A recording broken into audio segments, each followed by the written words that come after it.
Hey, it's Friday, and we love talking to comics. This one is an Emmy and Peabody Award-winning performer and writer on The Daily Show with Jon Stewart. He's been on The Jay Leno Show. He's been writing for Conan O'Brien, and now he's in the studio with us, a fellow New Yorker, man, Paul Mecurio. How are you, buddy? How are you, nice man? to see you. Thanks for having me. I'm so excited to be here. It's so nice to be on the West Coast, see a fellow East Coast. Yeah. I live like 100 blocks from you. Really? Yeah. I was in Washington Heights when they spoke English before the enemy. Hey, by the way, I had a white cab driver the other week in New York. Yeah. Oh, my God. And he was like 100% white. His name was Tom Reynolds. He was 58 years old.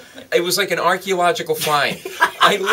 I literally gave the guy an extra $100 just to drive around for a couple of hours. I'm like, I'm never going to see you again. I was taking pictures with him. Was it a real yellow cab with an emblem? Oh, my God. It was amazing. Oh, my goodness. It was amazing. I didn't have to yell at him or anything. It was incredible. But yeah, I live in New York. I work on The Daily Show, and I grew up in Rhode Island, but I ended up in New York actually as a lawyer before. That's crazy. Yes. You were a lawyer. Yeah, I know. People look at me like, you don't seem smart enough. You study law, then you write for J Lo and decide you're going to give that up. Well, I decided, how can I give my mother a heart attack? I know.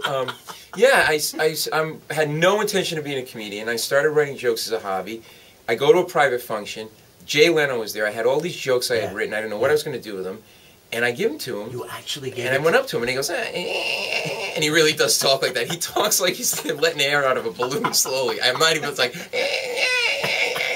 and people go, well, did you have any inkling that you were going to be a comedian when you were a lawyer? I'm like, no. I mean, I was like always the funniest lawyer in my law firm, which is kind of like being the sexiest IT guy. You know, it's not. I'd say all these like really wacky things to get laughs from the other lawyers. You know, stuff like, we can't do that. That's unethical. And they would laugh and laugh and laugh. So I'm at this function. He takes the jokes. 2 days later, he calls me up. He says, I like the stuff you gave me. I need jokes for the monologue for the Tonight Show. I'll hire you as a long-distance fax writer, email writer. Dude, that never happened. Yeah, oh, my God. I literally just figured he'd throw them away. Wow. A week later, he calls me, does the joke on the Tonight Show. $50 for this joke. For an Italian middle-class kid from Rhode Island, blows my head off my shoulders. So now, he says, go out and try the jokes before you send them to me. So I start to go to these little dive bars around New York City, working what they call open mic nights. And I became obsessed with telling jokes. So I lived a secret double life. This is all true. I would sneak out of work during a dinner break, get in a cab, take my tie off. Now, you know, like the Bowery of New York, right? That's the dregs of the dregs. One of the places I worked was in the Bowery. It was called Downtown Beirut 2. Two!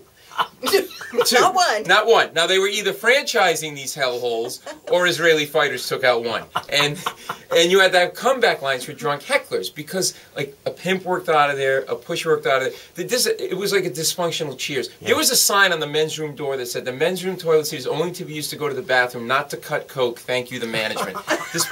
My favorite part is thank you, the management, right? So... And it was literally like just doing battle with drunk. It was like the kind of, you know when people on the streets borrow money from you to go drinking? Yeah. This is where they go to drink with the money, right? Okay. So I'm doing battle with a heckler one night. I have to go back to the firm. The deal blows up, okay? I'm 4 hours late for this meeting. They've been waiting for me.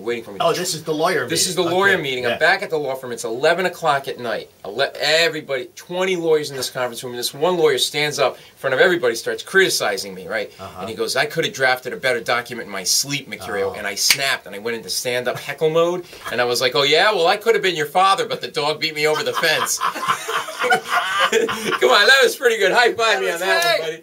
And that was corporate law. That was the beginning of the end right there. You got a shirt on that says "Old Croak" and there's a bird upside down dead. What's up with that? You know, I like the shirt, and this shirt gets more response than anything. Funny, man. Yeah, I know. I got it at a place called Lucky Brand, a store in New York City, and yeah, I like it, and must be I like drinking whiskey, so I'm a bit of an alcoholic when it comes to that. You go to law school. What school did you go to? I went to Georgetown Law School in D.C. Yeah. That's not cheap. I know. And your this is the same reaction that everybody has, by the way. They just laugh like that. Laugh is like, you are an idiot. What have you done? So, how long were your parents in intensive care?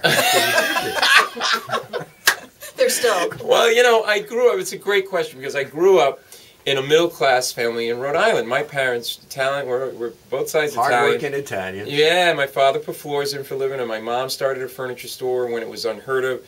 in a tenement apartment. She started selling stuff in the 60s and 70s when an Italian mother stayed home and made meatballs. It was a very progressive woman, but a huge pain in the rear end. She's out of her mind. My whole family's out of their mind. At one point, my father passed away, and I thought, well, I wasn't sure what to do. I was lost, to be honest with you. I'm doing this comedy thing, which I love, but there's no security. I got the law thing. I come from, you know, blue-collar stock, no money. I'm secure. Do I stay with security? And I think a lot of people, and you were mentioning also sort of like the people sort of have this like point in their life, like, is this what I really want to be doing? And I was lost, and my father passed away in the middle of this, and I'm like, my mom's like, come home and run the furniture business. I'm like, okay, well, this is why my dad passed away. Things happen for a reason. I'm going to go do that. No, you cannot go home again because your family is out of your mind. Like, they're out of, like, you know, and you get away and you get separation, you realize, like, it is still 1979 John Travolta Saturday Night Fever and my family. I am not kidding you. I am my family. Well, first of all, there's one stereotype that doesn't apply. You think plastic on the furniture, super neat house.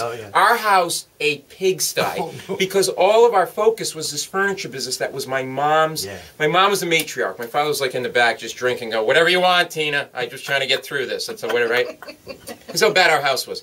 Someone broke into the house. They took the stereo. This is all true. They didn't touch another thing in the house. Cop comes over to take a police report, stands in the middle of the living room, surveys the living room, and goes, oh my God, what kind of an animal would make a mess like this? And he thought the guy broke in and ransacked the house. I'm like, yeah, he was crazy, officer. He threw a bra on the lampshade and left salami out all day. To this day, I believe that the guy would have stolen more, but he was too overwhelmed by the mess. He's like, I can't. What is stereo? Gone. Good, let's go. Father passed away. Funeral. This is when I first realized my family and I kind of went different ways. My cousin Bobby and my cousin Jimmy shows up to the funeral. Now, they're both guys that were going to make $1 million the easy way. You know, one of these Italian guys, like, always standing out on the street corner, how you doing, how you doing, you know, legs always moving like he's got a live snake in his pants, you know, one of these guys. Just literally John Travolta, like 6'4", handsome mane of it. Guy could have been a male model, but never went beyond high school. He's going to make $1 million the easy way. Jimmy deals like a little drugs. He likes the pot and the cocaine. He's dealing a 25-year-old drug still, this guy. He's so out of it. Bobby, my cousin, is a small-time hood for the mob. He runs numbers. Really? Yeah, the front is a woman's shoe store. So picture you go to get shoes. Hey, what do you need, a size 7 pump? Yeah, just put it on. It fits. Don't worry about it, right? He sells stuff out of the trunk of his car. Suits, ratchets, and I'm not making this up, car alarms. It gets better. Car alarms he stole out of other people's cars. Brilliant. So they're still buzzing. Yeah, right, exactly. Bravo. And when you say to him, Bobby, do you realize the fact you're able to steal this alarm means it's not a very good alarm? He goes, what are you talking about? It just doesn't have the box. Take it. Here, look, it's still buzzing. Don't worry about it. You get free shoes. I am not making this negative. This is how, now, open casket funeral. My brother and I are standing at the funeral, right? You stand in the receiving line. People are coming to pay their respects at the casket. A line of blues and grays and subdued colors. In the distance, this orange dot coming at me. Bobby. This is how he's dressed. Funeral. Fluorescent orange silk shirt, unbuttoned gold chains. White patent leather belt, white slacks. You getting the picture? Yeah. Did he point? Exactly, with the hands up.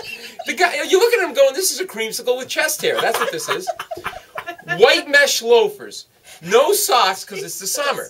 But you're going to put powder on your feet to keep them dry. But Bobby, being the Guido that he was, put too much powder. So every time he'd step toward the casket, puffs of white smoke were coming out of the tops of his shoes. You're like, what is somebody nominating a pope? What is going on? So then, so he comes up to me at the casket, and he shakes my hand, and he goes, hey, Paul, he goes, Uncle Arthur, he was a good man. Here's a little something for the funeral. And he palms me $50 like I'm a maitre d' at a restaurant. My God. Awesome. Cousin Paul Jimmy the coke Mecurio. addict sniffing at his heels all night. It was He's a going to mess. be at the Punchline. As a matter of fact, he's there now, tonight, tomorrow, and Sunday. Yes. What time's your show? We have shows at 8 and 10. 8 and 10 tonight, 2 shows tonight, 8 and 10 tomorrow, and 7 o'clock on Sunday. Sorry, You're Lauren awesome, the man. GM. Thank You're you. awesome. So we Anybody have 5 can make- shows. Who can find light at his dad's funeral? It's my kind Oh of my guy, God, man. we're laughing at the. And my father would have been laughing. It was so, and just Bobby turns and he's like, hey, like he's got the whole Elvis thing going on. And just remember it, that, you know, like, just shaking it and whatever. My mother's hearing aids whistling. Literally, it's like talking to a tea kettle in a house dress. You cannot even have a conversation with her anymore. Paul, come back anytime. Hey, We thank love you so much man. for having me. It's very nice Fellow of you. New Yorker, Paul Mecurio.